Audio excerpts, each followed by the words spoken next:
Well, ladies and gentlemen, once again, welcome to this very exciting segment today on the 18th day of May. Well, it's looking like a cloudy day out there, a little bit gloomy, a few showers out and about.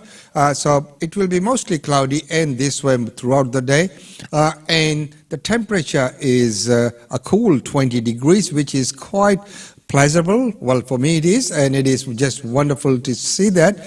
And it's the dampness is still there in the air, so please be careful with those molds. And if you are cleaning, take care that you're not spreading the mold, but you're getting rid of that. So there are some measures that you can take to control those. Of course, vinegar, exit molds, and others are recommended. Well, today we have an exciting segment. First of all, we'll look at this announcement where India House project secures funding on a bipartisan manner. As we had reported earlier that LNP had promised 3.5 million. And right now we'll go to Brookwater, at the Brookwater Golf Club, where Shane Newman and MP Milton Dick have made an announcement to the Indian community about the India House project. Let's look at that report first before we go into the news update, and then of course we will be looking at the Daily India report. And don't forget, at 10 a.m. a very excitement today with the real estate update with Usha Chandra, when she looks at what's going to happen with housing affordability and what are these changes that LNP has announced. How is it going to impact each and every one of you? Well, right now here's that report. Here's our live coverage of Australian Indian Radio at the Brookwater Golf Club as Said Newman makes that announcement. Emerging. I recognise many friends around the room from of course Ash and Umesh and of course Rainer and Kalani and of course Maha, and plenty of people that Milton and I have met with, and Nick as well, met with and dealt with in the Indian communities around Brisbane and Ipswich. We thank you for the contribution you make. You enrich our lives, you make our country a better place in which to live, and we are deeply indebted for your friendship and your support.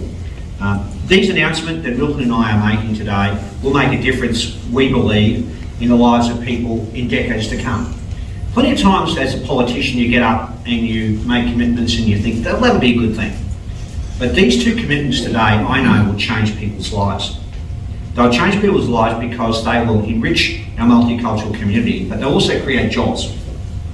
And I want to thank you and the various groups that Jim referred to from the Federation of Indian Communities of Queensland, GOPA of course, and we've got the Australian Indian Business Council for the work that they've done.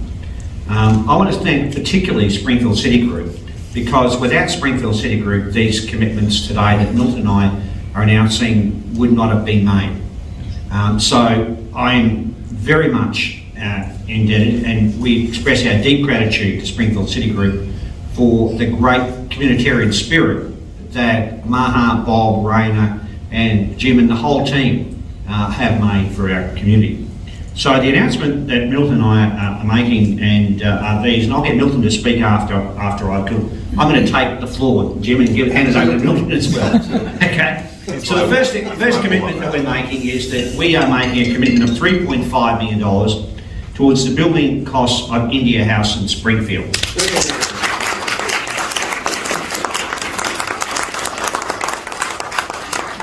For too long, can I say, Australians have generally thought of India as cricket in the Commonwealth, and it's a lot more than that. And we feel that with over 50,000 people from the Indian community living in the southeast Queensland, we think it's so important that India House be established, because that will be a place to meet and connect. Not the least of which will have 700 to 800 people able to be using the facility here in Springfield, and can imagine the benefit not just for the Indian communities generally, but for the wider community of Ipswich, Springfield and Brisbane as well. So thank you very much for that. I want to also make an announcement as well that an Albanese Labor government will invest $12.5 million in the biotech firm Cytiva to grow manufacturing of high-value medicines in the Ipswich and Springfield area.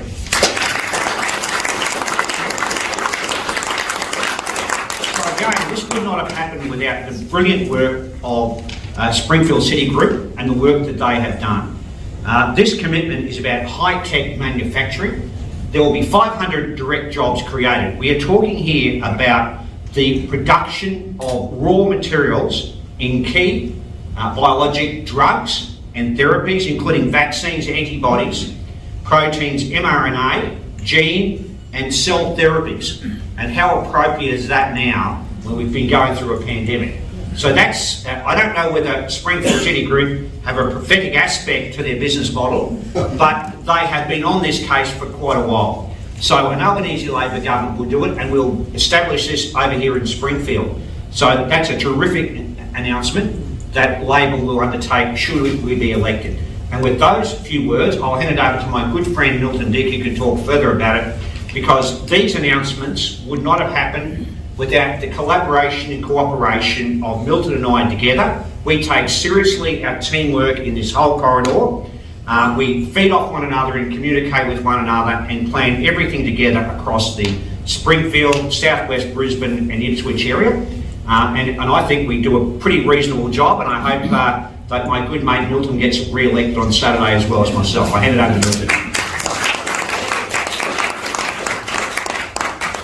Thank you, Shane, and good afternoon, everyone. It's such a pleasure and privilege to be with you all, and may I too start by acknowledging the traditional owners of the land on which we gather and pay my respects to elders past, present and emerging. And I thank the leaders of the Indian community that have joined us today, not only for turning up today, but for your continuing ongoing leadership in our wider community, representing a diverse community with 50,000 people who were born overseas. No 2 days are the same as the federal member for Oxley. You hear different stories and different understandings of where people have come from, why they've come here and what they're doing. There can be no greater success story than people from India who've come to Australia as successful multicultural advice, information and the way that people have created a better Australia. And that's because our countries are, I think, uniquely linked.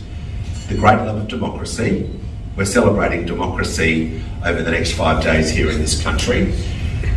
But we're also celebrating common bonds in terms of business, trade, people to people, how we conduct ourselves. So the countries between Australia and India have a unique bond. And I think that bond can be strengthened. So not only do we commit to that bond going forward, and advocating and representing on behalf of the community as Shane and I have done. This investment, which I want to particularly acknowledge Jim Varghese for his tireless advocacy. I said to Jim and the chairman on the way in, well, this is probably the only election commitment in Australia that is absolutely guaranteed. On May 22nd, Australia-India House will be built.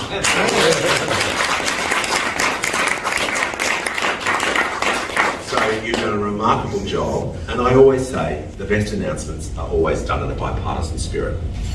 The community has worked hard for this. This is your announcement. This is your celebration. We're the lucky people that get to, I guess, be part of it. But I want to acknowledge all of the advocacy, the hard work. We said it was between 15 years, but I reckon it's longer, 20 years that this project has been in the making. And I think that's testament to the patience, but also the advocacy. I want to thank Shane in particular for his hard work.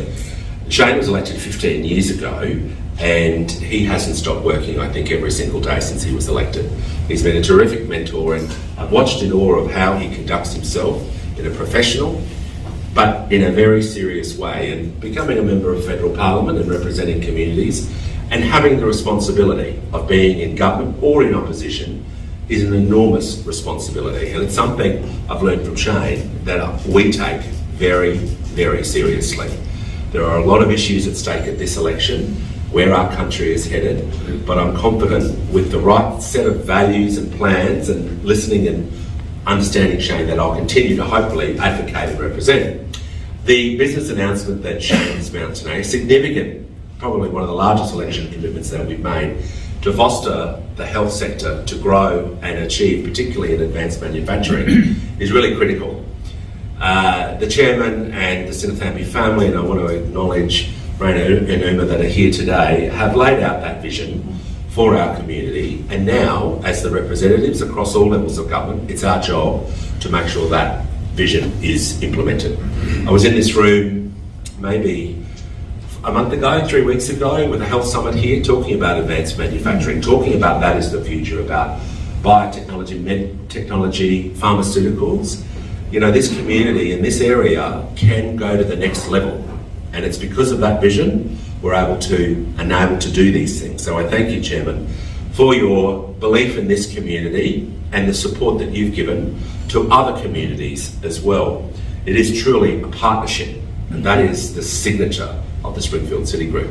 I also acknowledge Councillor Paul Tully, who's always here supporting the community as one of our representatives, and I do pass on the best wishes and support of Mrs. Cherise Mullen, who's currently representing the government in Cairns today at a large business event. And I know I did break confidence and tell her, Jim, this was probably the worst kept secret in Australia. But she was absolutely delighted and looks forward to this project becoming to fruition. So it is, friends, it is with great privilege to stand before you and to welcome this announcement, to thank you all for your service and support, and I certainly look forward to working alongside of you. And that's something that I've learned from Shane.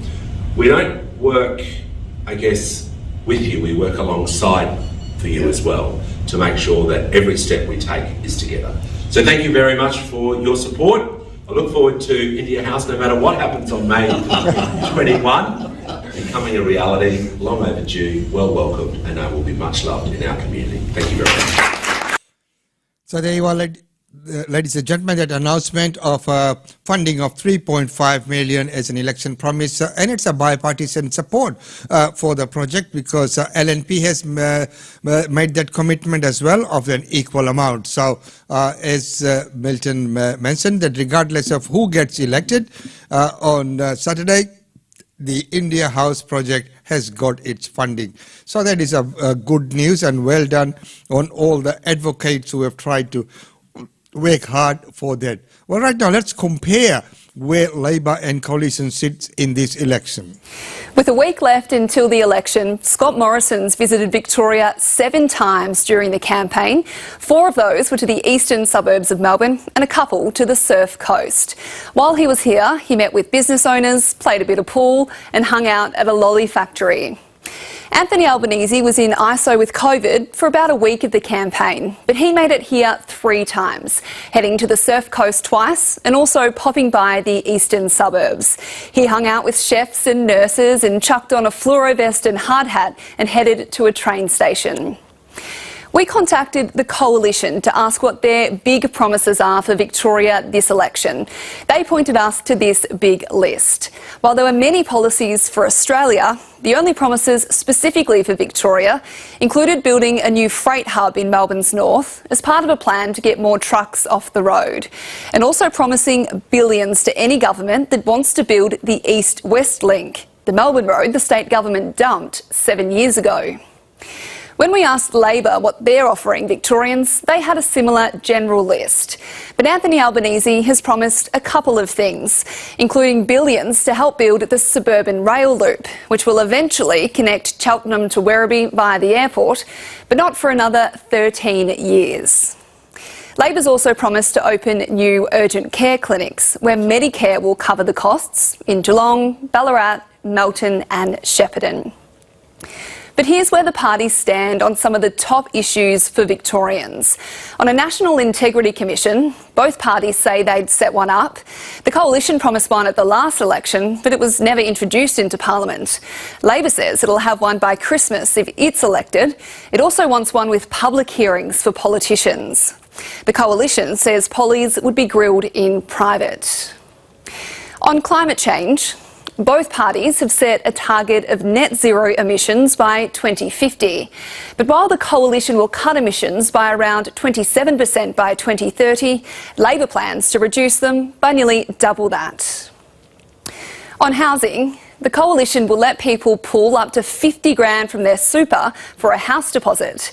Labor will help people buy a house by splitting the bill, chipping in up to 40%, which can then be bought back from the government over time. While both parties will allow people to buy a house with just a 5% deposit without paying mortgage insurance.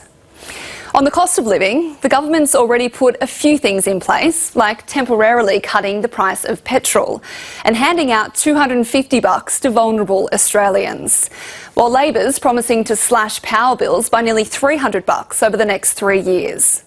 Both parties will make medicines like asthma puffers and the pill cheaper. On education, the coalition's promised to create 800,000 new TAFE places over the next 5 years. It'll also provide up to $5,000 for apprentices in high demand. Labor's promised to create 20,000 new university spots to focus on careers where there aren't enough people to fill jobs. It'll also cover the cost of TAFE for nearly 500,000 people over the next 4 years. Hopefully that's helped you make a more informed choice this election. Don't forget to vote. Yes, don't forget to vote. If you have not already done so, as we know, this year's uptake for the pre-polling has been amazing, and there have already been long queues. I've driven past the City Hall and I saw that happening there as well, and the similar reports are coming from other centres as well. So pre-polling is happening now. If you don't want to miss out, if you don't want to stand in the long queues, on Saturday, you can pre-poll if you are eligible for, but on Saturday, is the usual and where you get a lot of sense of the community, and of course, that's also sizzled. You don't want to miss out on that and all the activities. Take in everyone's how to vote cards and go and cast your vote. Well, right now, going to Canberra, what is more important to them? What are the policy issues that would probably make them make a decision either way?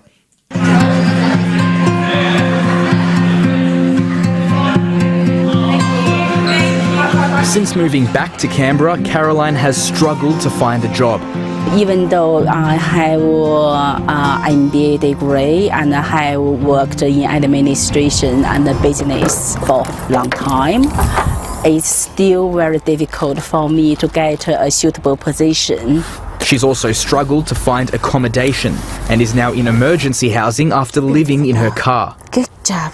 Good, Papa. I found it's quite difficult, especially Canberra is very cold, and I got a lung infection just before I found this house.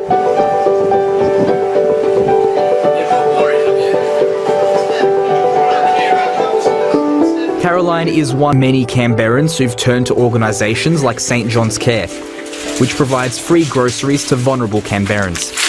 The charity is seeing a huge rise in demand. There's a couple of factors kind of contributing to that at the moment. The increased cost of food is definitely a big one, especially fresh fruit and vegetables, but also the increased cost of petrol. As we all know, going to fill up your car at the moment has put a lot of people out of pocket. He says more people are being dragged below the poverty line. We're also seeing a whole new clientele, people with mortgages and car loans who probably have never accessed the service before, are coming here for basic support with things like food, toiletries and cleaning supplies. It's hard to see.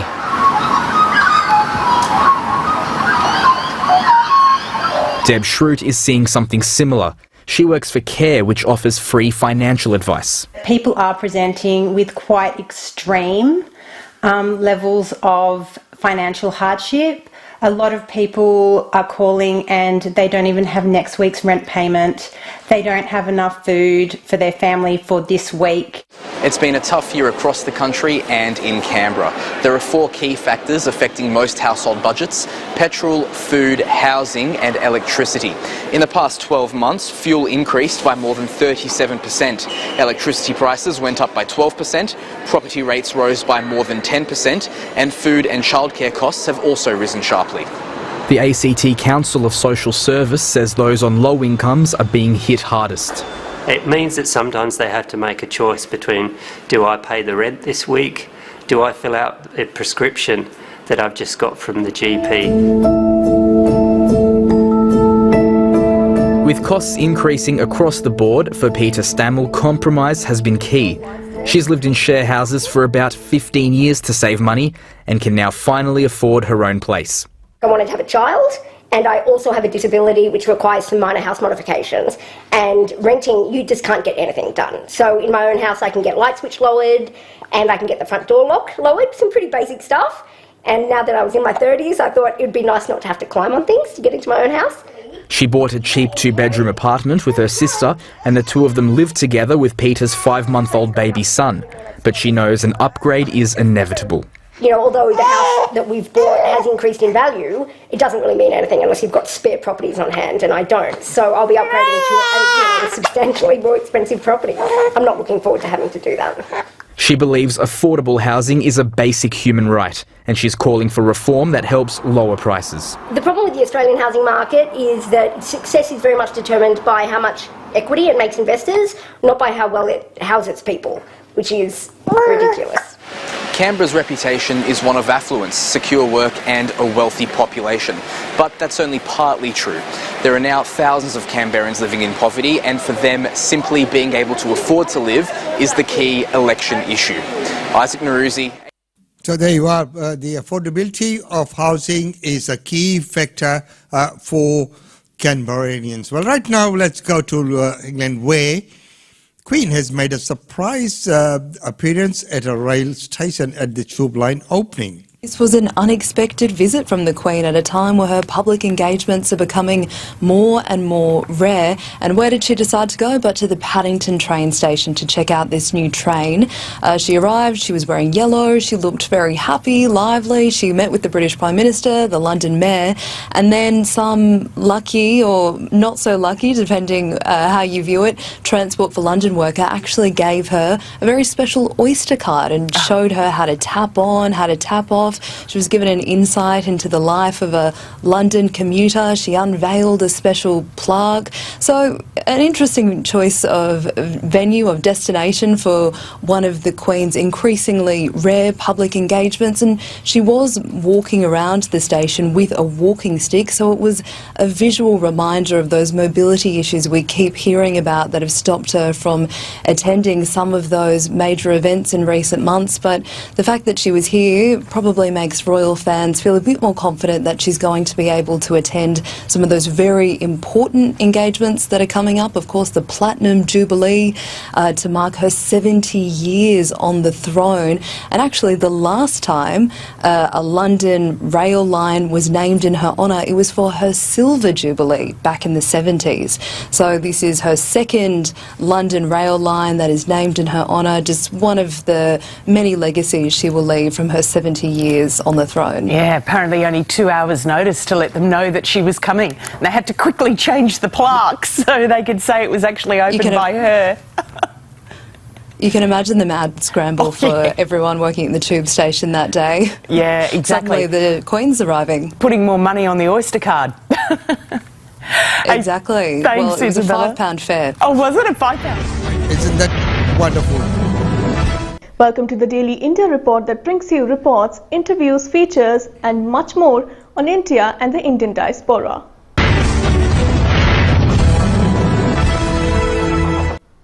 As the crisis continues, the recently appointed Sri Lankan Prime Minister Ranil Wickremesinghe says the country has run out of petrol, economy is extremely precarious.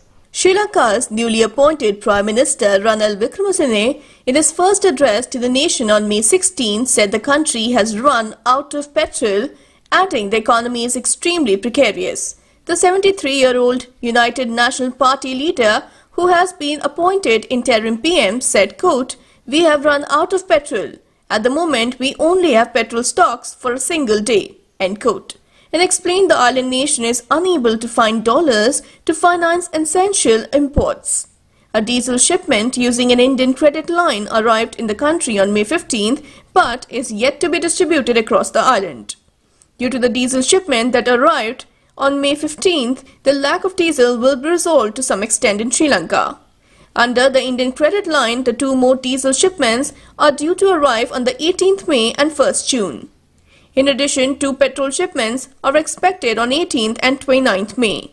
A quarter of the electricity in Lanka is generated through oil. Therefore, there is a possibility that the daily power outages will increase to 15 hours a day. However, Sri Lankan Prime Minister said that they have already obtained money to avoid this crisis. Indian President Ramnath Kovind met Jamaican Governor-General Sir Patrick Allen on May 16th. Indian President Ramnath Kovind on May 16th met Jamaica Governor-General Sir Patrick Allen and discussed bilateral cooperation in the field of information technology and related services, medical and pharma sector, sports and education, tourism and development partnership. President Kovind, accompanied by his wife Savita Kovind, arrived on May 15th on a state visit, the first by any Indian president to the Caribbean country. The President inaugurated the India-Jamaica Friendship Garden in Kingston. The President also planted a sandalwood sapling at Hope Botanical Gardens. Kovind also laid a wreath at the shrine of Marcus Garvey, the national hero of Jamaica. Garvey was a political activist, publisher, journalist, entrepreneur and orator. The President, who arrived here on the first leg of his two-nation tour that will also take him to St. Vincent and Grenadines, will be in Jamaica till May 18th. The presidential visit is happening on the 60th anniversary year of the establishment of diplomatic relations between the two countries. According to the data provided by the Centre for Monitoring Indian Economy, 8.8 million people joined India's workforce in April 2022. In one of the largest expansions in the labour market since the beginning of the pandemic more than 2 years ago, 8.8 million people joined the country's workforce in April. This is as per data provided by the Centre for Monitoring Indian Economy, but the report said that jobs that became available were inadequate compared to the demand, it said. India's labour force increased by 8.8 million to 437.2 million in April, CMIE Managing Director and CEO Mahesh Vyas said. The country's labour market was at 428.4 million in March, he added. In 2021 to 22, the average monthly increase in the country's labour force was 0.2 million as per the data. The report said that 8.8 million increase in labour force participation was only possible if some working age people who were out of jobs joined the working population in April. This is because the working age population cannot grow by more than 2 million per month, and any rise beyond that implies that those who were out of jobs return to the workforce, the report said. It may be useful to note that the 8.8 million increases in April come after a 12 million fall during the preceding 3 months, it said. Vyas said, the labour market is dynamic with the workforce moving in and out, presumably depending upon the demand at a given point in time. The increase in employment in April was in the industry and in services. The industry added 5.5 million jobs and services added another 6.7 million jobs as per the data. Within the industry, 3 million jobs were generated in manufacturing, while construction added nearly 4 million opportunities. Employment in the agriculture sector fell by 5.2 million. CMIE data showed the new industry jobs added are unlikely to be of better quality as the rise was largely among the daily wages and small traders, the report said. The coveted Indian monsoon reached 6 days ahead of schedule on May 16th in Andaman and Nicobar Islands in the easternmost part of Bay of Bengal. The southwest monsoon arrived over the Andaman and Nicobar Islands on May 16th, 6 days ahead of its schedule, the Indian Meteorological Department has said. This also signals the start of the 4-month seasonal rains that are crucial to the largely agri-dependent economy. The Andaman and Nicobar Islands and adjoining areas have been experiencing rainfall due to strengthening southwesterly winds in the lower tropospheric levels, the Weather Office has said. The Indian Meteorological Department said in a statement that the conditions are favourable for further advance of the southwest monsoon into some more parts of South Bay of Bengal, the entire Andaman Sea and the Andaman Islands, and some parts of East Central Bay of Bengal during the next 2 to 3 days. The Weather Office said isolated heavy rainfall was expected over Tamil Nadu from May 16 to May 18th and over Lakshadweep area over the next 2 days. Floods wreak havoc in northeastern Indian state of Assam. Around 200,000 people in the state have been affected. Around 200,000 people in 20 districts of Assam have been affected by floods, with the hill district of Dima Hasao getting cut from the rest of the state after landslides triggered by incessant rain snapped rail and road links. 2 flood-related deaths were reported in Kachar district, while 3 fatalities due to landslides were earlier recorded in Dima Hasao. Altogether, 652 villages in 46 revenue circles in 20 districts have been affected so far. Around 55 relief camps have been opened in 7 districts, sheltering 32,959 people. Another 12 relief distribution centers are also operational in different affected districts. National Disaster Response Force, State Disaster Response Force and the Fire and Emergency Services besides locals have been carrying out rescue operations in the flood-hit areas. Embankments have been breached at 16 locations in different districts in the last 24 hours. Roads, bridges and houses have been completed or partially damaged in several areas. Communication channels have also been snapped in Dima Hasao. Due to landslides, the district cannot be approached from the outside. All roads and railways leading to Haflong have been blocked since May 15th. A Northeast Frontier Railway release in Guwahati said the evacuation of about 2,800 passengers of 2 trains which were stranded along the Lumding-Badalpur section in Dima Hasao for the last 2 days due to landslides and waterlogging on tracks was completed on May 16th. Many passengers were airlifted by the Indian Air Force even as incessant rain impeded rescue operations that were underway. The new Haflong railway station is completely inundated with debris and an empty passenger train standing at the station has been washed off the tracks due to a massive landslide.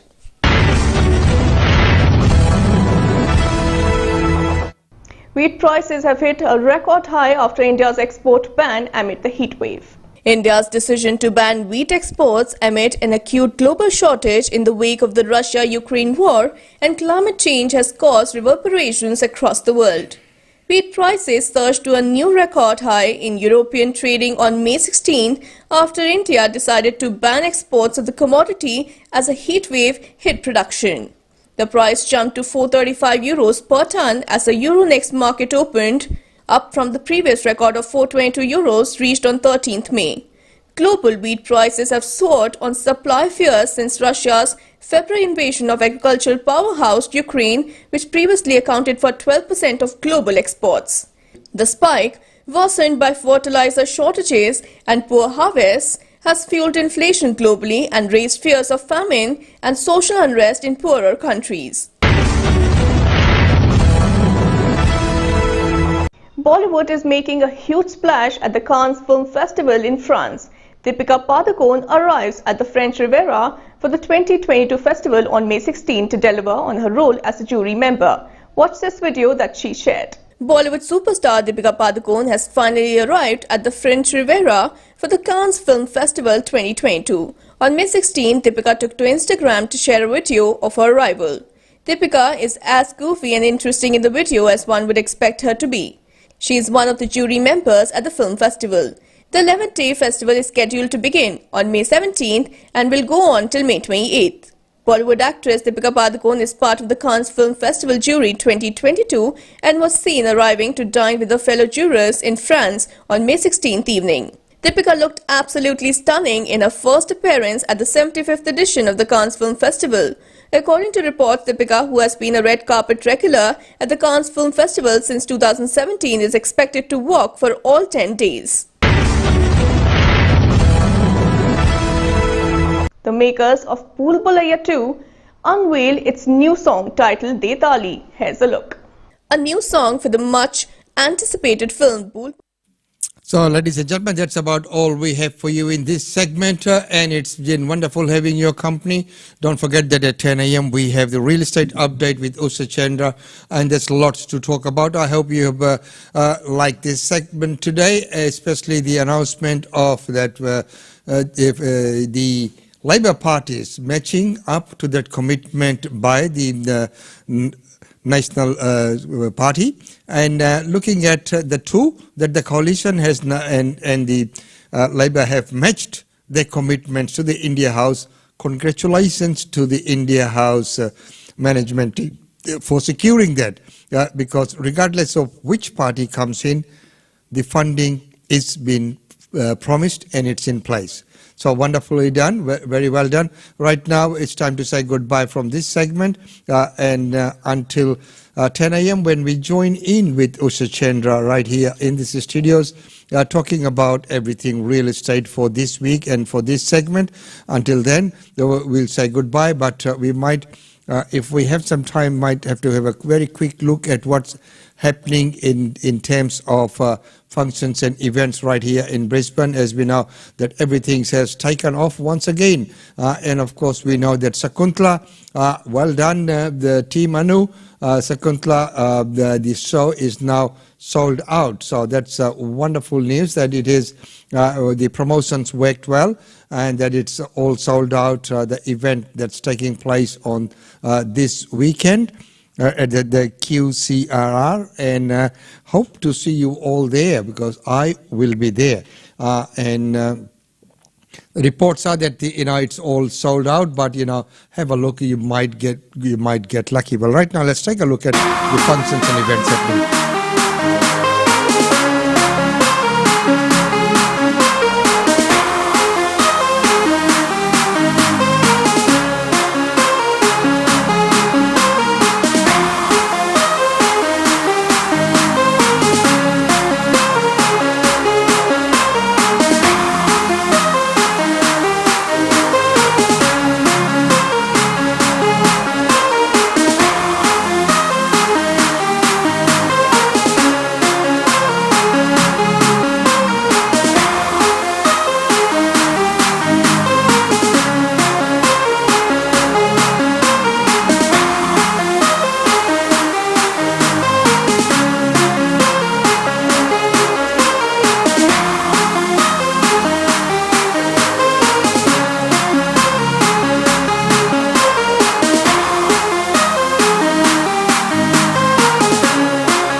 Well, ladies and gentlemen, that's about all we have for you in this segment, and it's wonderful to see you and have your company always. The temperature is still 20 degrees and mostly sunny now. The rain, the little bit of drizzle in the morning has passed away. We'll see you back at 10 a.m. with the real estate update with Usha Chandra. Until then, it's goodbye from us.